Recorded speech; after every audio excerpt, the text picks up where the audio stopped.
Il est des histoires d'amour qui nous accompagnent toute une vie. Des histoires si profondément ancrées dans nos cœurs qu'elles nous semblent être nos propres souvenirs.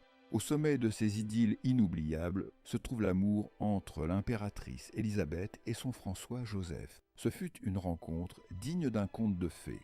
Un jeune et puissant empereur qui, au lieu de choisir la princesse sage et dévouée qui lui était destinée, porte son dévolu sur sa sœur, au cœur sauvage et épris de liberté.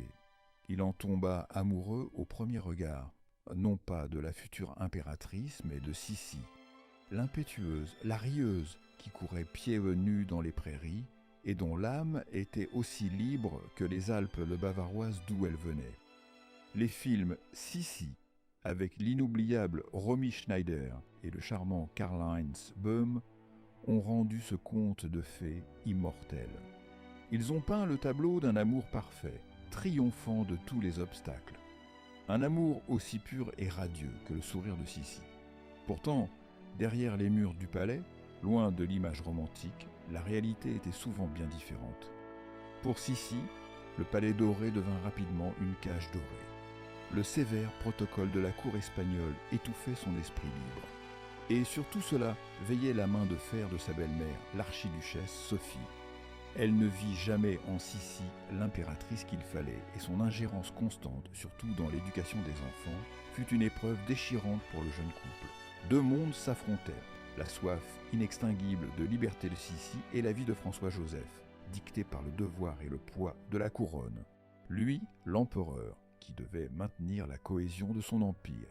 Elle, l'impératrice, qui se sentait souvent seule et incomprise. Dans son journal intime, elle écrivit un jour ces vers douloureux. « Je me suis éveillée dans un cachot, et des chaînes sont à mes mains. Et ma nostalgie toujours plus forte. Et toi, liberté, tu m'as abandonnée. » Elle se réfugia dans les voyages, dans ses poèmes et dans sa célèbre beauté. La distance entre le couple impérial grandit. Les rumeurs sur l'infidélité de l'empereur se répandirent. Et pourtant, malgré l'éloignement et la douleur, la profonde affection qui les unissait ne s'est jamais tout à fait éteinte. Dans de rares et précieux moments, ils se retrouvaient, et François-Joseph admirait la finesse politique et le talent diplomatique de sa femme, qui conquit le cœur des Hongrois.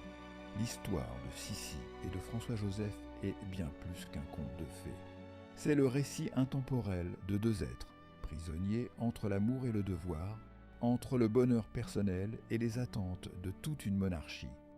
C'est ce mélange de romantisme rêvé et de douloureuse réalité qui nous touche si profondément aujourd'hui encore. Un conte de fées que la tragédie a finalement rattrapé et qui culmine dans les paroles désespérées du vieil empereur pleurant sa femme assassinée. « Si seulement je lui avais montré à quel point je l'aimais.